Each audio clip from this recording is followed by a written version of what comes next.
Presos, mortos ou envenenados. O trágico destino de opositores de Putin na Rússia. O presidente Vladimir Putin governa a Rússia praticamente incontestado. O presidente Putin governa praticamente incontestado, com os oponentes forçados a deixar a Rússia ou com destinos ainda piores. Muitas vozes críticas que já se manifestaram contra ele foram forçadas ao exílio, enquanto outros opositores acabaram presos ou, em alguns casos, mortos. Quando Putin lançou a invasão em grande escala na Ucrânia em fevereiro de 2022, mais de 2 décadas de tentativa de erradicar dissidências já haviam conseguido praticamente aniquilar a oposição na Rússia. Logo do início do governo do atual presidente, ele subjugou os poderosos oligarcas da Rússia, um grupo de pessoas muito ricas que tinham ambições políticas. Mikhail Khodorkovsky, que já chefiou a gigante petrolífera russa Yukos, foi preso em 2013 e passou 10 anos na cadeia por sonegação de imposto e roubo após financiar partidos de oposição. Após a libertação, Khodorkovsky deixou a Rússia. Já Boris Berezovsky, outro oligarca que até ajudou a levar Putin ao poder, desentendeu-se com ele e mais tarde morreu no exílio no Reino Unido em 2013, supostamente por suicídio.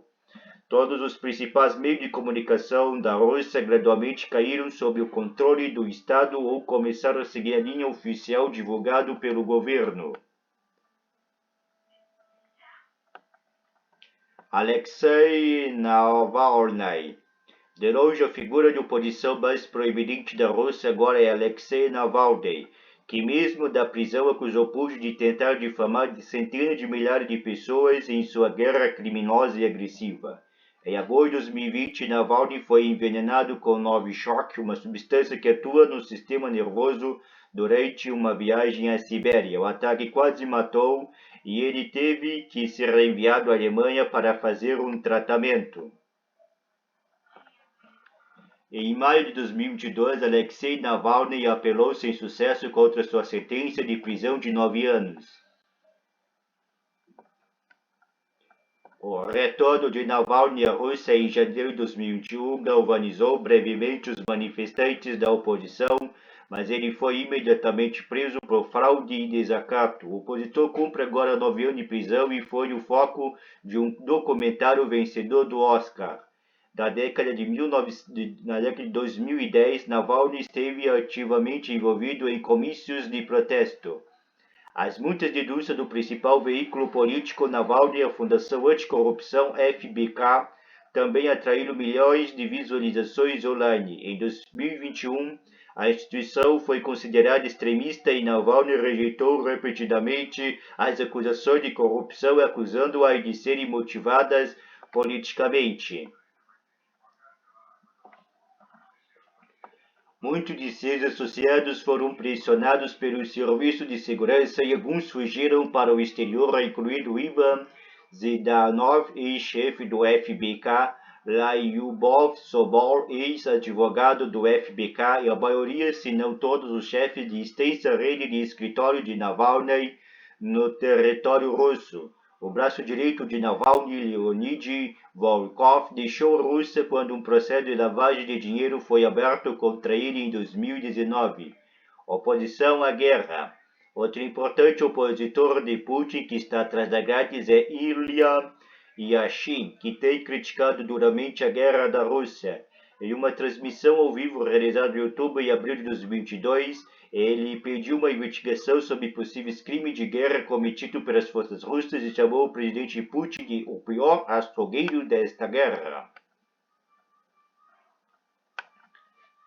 As falas transmitidas pela internet serviram de base para uma condenação a 8 anos e meio de prisão por violação à lei contra a divulgação de informações deliberadamente falsas sobre o exército russo.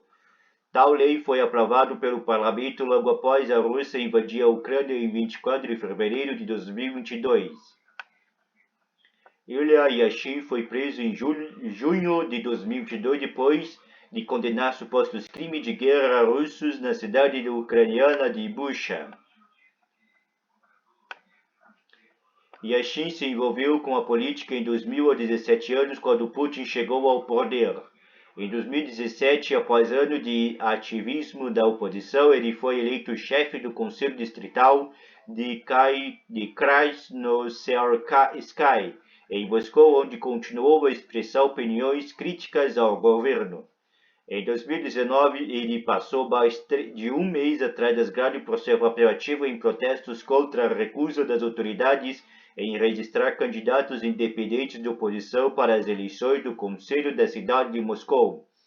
Vladimir Kara-Murza, jornalista e ativista formado da Universidade de Cambridge, no Reino Unido, foi 2 vezes vítima de um envenenamento misterioso que o deixou em coma. O primeiro deles ocorreu em 2015 e o segundo em 2017.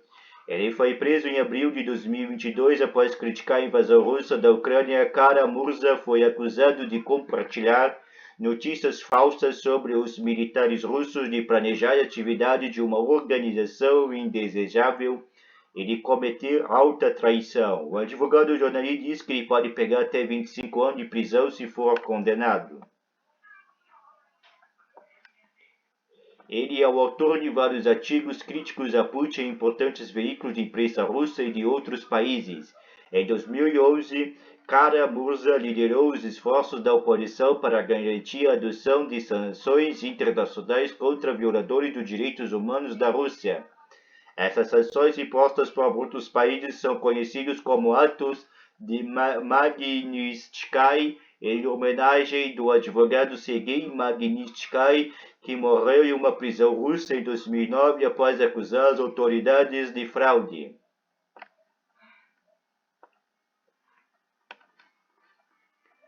Luta pela democracia. Kara-Murza foi vice-presidente da Open Rússia, o importante grupo pró-democracia criado pelo ex-oligarca Mikhail Khodorkovsky. A instituição foi oficialmente classificada como indesejável na Rússia e teve atividades encerradas em 2021.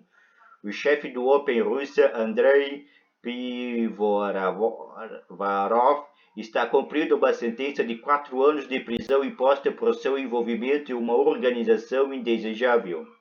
Kara-Murza pode enfrentar uma longa sentença de prisão, mas pelo menos ele está vivo, ao contrário de seu amigo e principal líder da oposição russa, Boris Nemtsov. Boris Nemtsov foi perseguido por quase um ano antes de ser morto a tiros.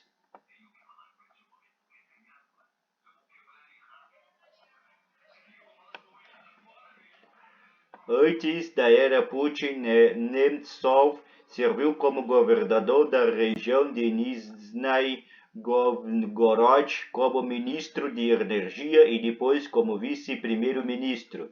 Ele também foi eleito para o parlamento da Rússia e em seguida se tornou cada vez mais proeminente em sua oposição ao governo e publicou uma série de relatórios críticos a Vladimir Putin, além de liderar inúmeras marchas de oposição. Em 27 de fevereiro de 2015, Nemtsov foi baleado 4 vezes ao cruzar uma ponte, horas depois de apelar por apoio para uma marcha contra a invasão inicial da Rússia da Ucrânia ocorrida em 2014. 5 homens de origem chechena foram condenados pelo assassinato de Nemtsov, mas ainda não há certeza sobre quem foi o autor intelectual do crime.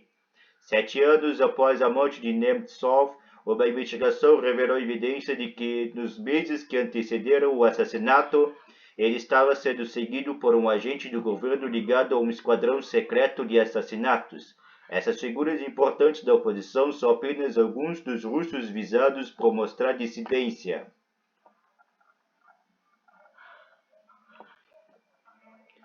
Desde o início da invasão em grande escala da Ucrânia na Rússia no ano passado, a mídia independente do país tem sofrido umas restrições ou ameaças. O canal de notícia TV Rain teve que se mudar para o exterior, juntando-se ao site Medusa, que já havia deixado a Rússia anteriormente. A Novaya Gazeta permanece em Moscou, mas parou de publicar seu jornal. Outras, como a estação de rádio Issue of Moscow, foram fechadas pelas autoridades. Inúmeros comentaristas partiram para o exílio, como o jornalista veterano Alexander Nevzorov, rotulado de agente estrangeiro na Rússia e condenado a 8 anos de prisão à revalia por espalhar supostas notícias falsas contra o exército russo. Mas não é necessariamente ter um público de milhões para virar um alvo. Em março de 2023, Dmitry Ivanov, um estudante de matemática que mantinha um canal anti-guerra no Telegram, foi condenado a 8 anos e meio de prisão, também por divulgar notícias falsas sobre o exército. Enquanto isso, o pai solteiro de Alexei Moskalev foi condenado a 2 anos de prisão por ter discordado nas redes sociais de uma investigação que foi aberta contra a filha dele de 13 anos. A menina havia feito um desenho contra a guerra na escola. Vladimir Putin levou mais de 2 décadas para garantir que nenhum oponente estivesse livre para desafiar o poder que ele construiu. Se esse era o plano do presidente russo, é possível afirmar que ele funcionou.